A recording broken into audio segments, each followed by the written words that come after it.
O primeiro mês de 2025 chegou com tudo, mostrando como esse ano deve ser marcado pela imprevisibilidade e pela volatilidade. No cenário global, os primeiros anúncios do novo governo Trump incluíram a saída de organismos e acordos multilaterais, mudanças em regras imigratórias e idas e vindas sobre a imposição de tarifas de importação a alguns países. Mas, independentemente da concretização e dos impactos reais dessas medidas, a maior economia do mundo começa o ano em um cenário de atividade econômica forte, com empresas e pessoas físicas aparentemente saudáveis do ponto de vista econômico, mas com uma inflação que parece se acomodar acima da meta do Banco Central, além de preocupações fiscais crescentes. Ou seja, um contexto econômico positivo no curto prazo, mas que suscita cautela quando a gente olha para frente, especialmente se a economia seguir sendo estimulada além do necessário. Mas essa cautela parece não estar se refletindo da mesma maneira nos diferentes mercados. No mercado de renda fixa, os primeiros passos do governo Trump não amenizaram preocupações com a inflação, que pode subir, e a gestão fiscal mais frouxa, contribuindo para a alta das taxas de juros futuros por lá e para o fortalecimento da visão de que o Fed não deve voltar a reduzir os juros tão cedo.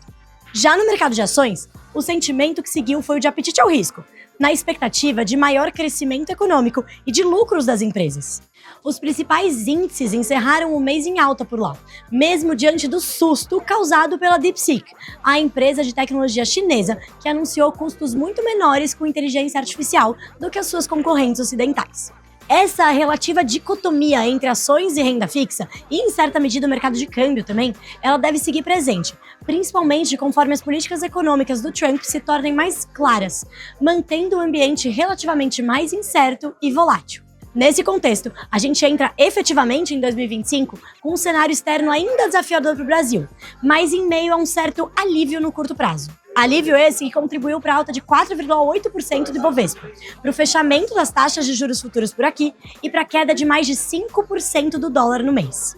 Alívio esse que teve o efeito ampliado pelo relativo fôlego que a gente viu no cenário político doméstico, principalmente por conta do Congresso em recesso, apesar de termos visto também sinais amarelos vindos de crises internas e da incipiente queda de popularidade do governo. Enquanto isso, a nossa economia também se mostra forte nesse começo de ano, assim como a gente vê lá nos Estados Unidos.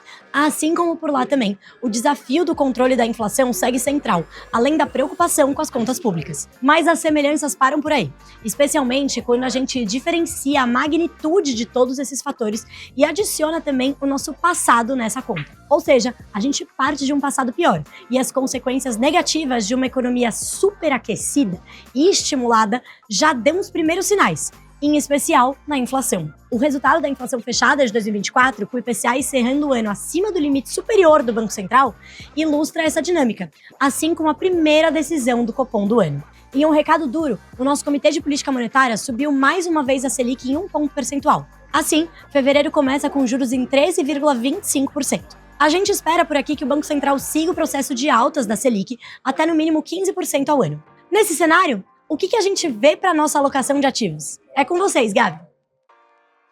Como a Raquel comentou, o mês de janeiro parece ter adiantado muito dos principais tópicos que deverão marcar o cenário macroeconômico e geopolítico de 2025. Acreditamos que os portfólios atuais seguem adequados a essa conjuntura, mas seguiremos atentos à evolução das condições macroeconômicas e suas consequências para eventuais movimentações táticas em nossas recomendações. Nesse contexto, a parcela alocada em renda fixa Brasil das nossas carteiras recomendadas tem um protagonismo até mesmo nas políticas de investimentos de maior risco, como é o caso da nossa carteira sofisticada, que detém atualmente 50% da sua exposição entre renda fixa pós-fixada, inflação e pré-fixada.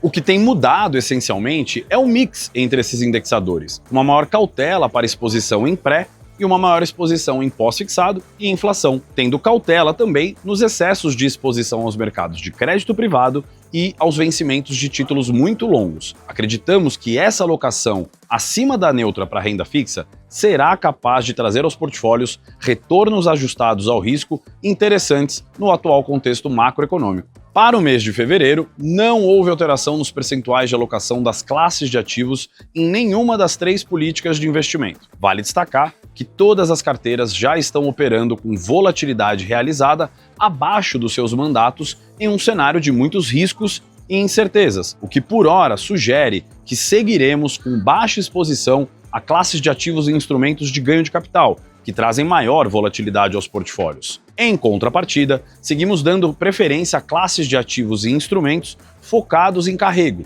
que podem ser interpretados como rendimentos recebidos no vencimento de um ativo e ou num longo período em que carregamos ele na carteira. No mais, vale conferir o relatório Onde Investir desse mês, além do relatório mensal de alocação para mais detalhes. Um abraço! Na renda fixa doméstica, o destaque do mês fica para nossa recomendação de alongamento de liquidez por meio de fundos de renda fixa com gestão ativa, ou seja, investimentos em fundos que tenham maiores limites para resgate, diferente dos D+0 ou muito próximos disso. Esses fundos podem ser uma boa alternativa para proteger o seu patrimônio em momentos de maior estresse e de movimentos de manada, que foi justamente o que a gente viu acontecer em dezembro. Depois de vários meses de queda nos spreads de crédito, que é a diferença entre as taxas pagas por títulos privados em relação aos títulos públicos, a gente viu o começo de um movimento de normalização dessas taxas. Esse movimento era esperado, porque eles refletiam um mercado muito aquecido que acabou causando distorções. Só que, como a gente sabe, a taxa sobe e o preço cai. E isso pode criar um movimento que se retroalimenta entre investidores, que vê a sua cota em queda e alimenta ainda mais saídas. E é justamente aí que entra a nossa recomendação. Fundos que tenham liquidez mais alongada, eles tendem a sofrer menos com essa dinâmica, o que permite que os gestores tenham mais flexibilidade no processo de seleção dos ativos. Além disso, vale lembrar, o mesmo movimento de normalização de spreads que derrubou os preços e as cotas no último mês, ele levou as taxas dos novos títulos. Ou seja, as novas alocações tendem a ser melhor remuneradas diante do risco. Confira a nossa recomendação desses fundos lá no Top Fundos.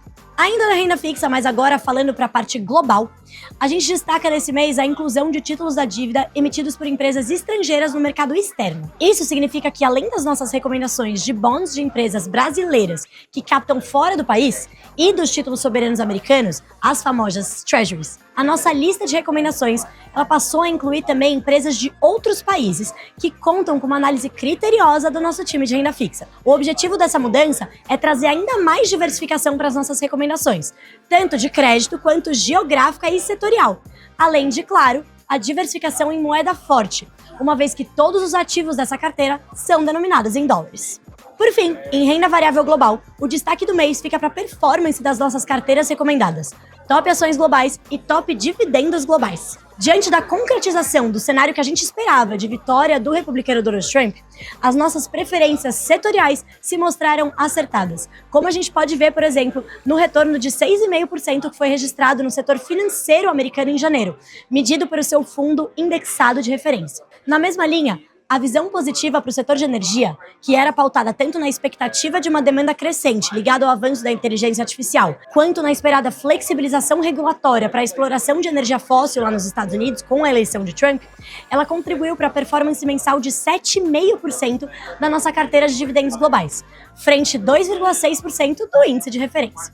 Olhando para frente, a gente mantém o nosso posicionamento favorável para setores e temas com exposição especialmente regulatória, visando medidas a serem implementadas pela nova administração americana, além da gente destacar o papel central da diversificação global além dos Estados Unidos. Nesse contexto, a China e o Reino Unido seguem regiões de destaque, tanto considerando o preço abaixo do que a gente considera o valor justo, quanto por perspectivas positivas para os próximos meses. Posicionamento esse que, aliás, também trouxe bons frutos em janeiro, dessa vez na esteira da temática de inteligência artificial, impulsionada pela agora conhecida DeepSeek, como ilustrado pelo retorno de 7% observado no índice de referência chinês.